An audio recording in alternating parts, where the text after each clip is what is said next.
we are open with the leadership of the Senate. We had several meetings with the senators after. We are open to discussions on the amendment of the Constitution on these particular provisions, but we are going to do it separately, voting separately, and that is why we have prepared a resolution now signed by myself, Senator Loren Legarda, and Senator Sonny Angara on the economic provisions, amendments of the economic provisions of the Constitution. So with this, we had asked the majority members had asked Senator Sonny Angara to lead a subcommittee on the Committee on Constitutional Amendments to tackle this particular issue. We chose Senator Sonny Angara kasi kailangan talaga natin dito ay abogado. So, with due respect, hindi ko pa nakakausap si Senator Robin Padilla. He's still abroad. But when he comes back, kakausapin po namin siya at magre-request po kami na kung pwede, para dito sa usapin na ito, we will ask a creation of a subcommittee for this purpose. So, just to make a long story short, we had a meeting, the chain of events that had happened. So, nakipag-meeting po ako kay Presidente nung Tuesday. And I raised the alarm about the People's Initiative. He was very gracious enough to meet with me, and we discussed how we can diffuse the situation. In fairness to the President, hindi niya po alam yung People's Initiative language was to diminish the powers of the Senate. And after that, he asked me to meet with the Speaker. We met with the Speaker. I met with him on Tuesday evening, after which we had lively and vigorous debate on the issue. And we all decided to meet with the President once again at 3 p.m. in Malacanang last Thursday. In that meeting, we were there early, so we met together with Senator Loren Legarda, kasama po namin si Congressman Sandro Marcos, Sap Anton Lagdameo, and the Speaker and myself. In that meeting, we discussed the scenarios. And of course, I defended the position of the Senate na talagang malabo yan kasi as far as we're concerned, their plan is unconstitutional because we are a bicameral system of government. Kaya, nung pagkita po natin kay Presidente, we decided, the President, first of all, and I'd like to thank the President for his comment that the PI is too divisive, and he even mentioned news items from the major networks that he watched the night before.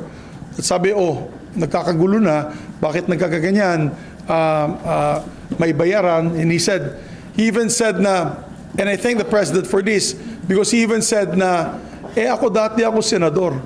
Bilang dating senador, hindi din ako papayag na ma-undermine o ma-diminish ang kapangyarihan ng Senado sa pagdating ng usaping bicameralism or bicameral form of government. So maganda po ang direksyon ng Pangulo.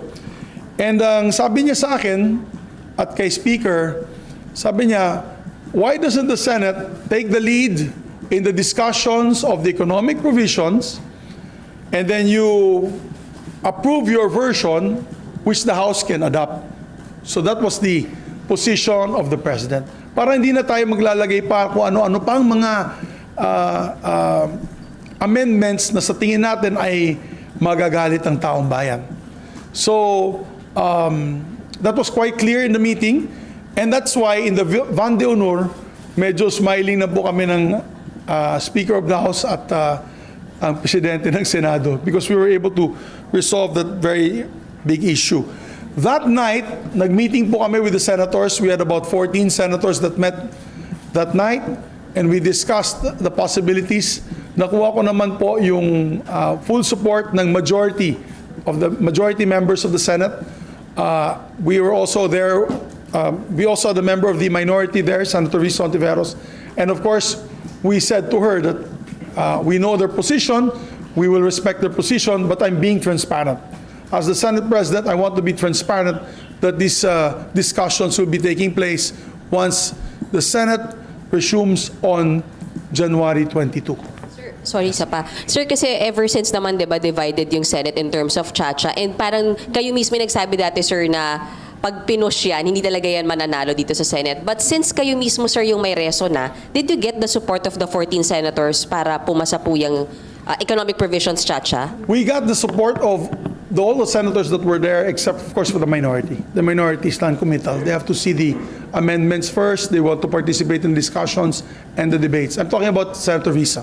She was the one who said na hindi, wala muna siyang may dadagdag.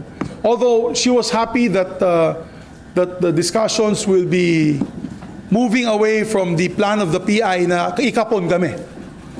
Happy po silang lahat na ang sinabi ng Pangulo na dapat dito na tayo sa ganitong klaseng proseso. Hindi po yung sa gusto ng People's Initiative na yan, na EDSA Puera, na gusto nilang ikapon ang Senado at magkakaroon po ng mga posibleng amendments na hindi po natin makokontrol bilang Senado. Because you have to remember that the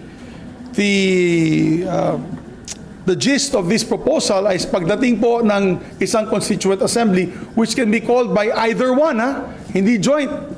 Either one can call for this. 3/4 vote lamang ang kailangan. So I did a simple computation.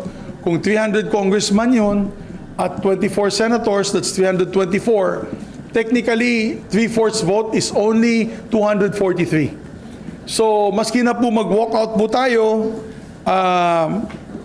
maski na po absent kami, they can amend the Constitution, and we can no longer protect the people's interest in the system of checks and balances that which is enshrined by the Constitution through a bicameral form of government. So, We need 16, but clearly you only have 13 for now. no, we need a total of 18 votes when it comes to amending, kasi 2/3 ang 16, 3/4 is 18. Sir, pumanap po si Speaker na mas-center lang sa economic provisions. Yung any amendment. Well, ang binabanggit niya palagi, dyan lang naman siya gustong mag-amend dahil sa economic provisions. According to him, officially in front of me. I don't want to put any words in the Speaker's mouth. I would rather that you ask the Speaker himself on his position on this matter. Positive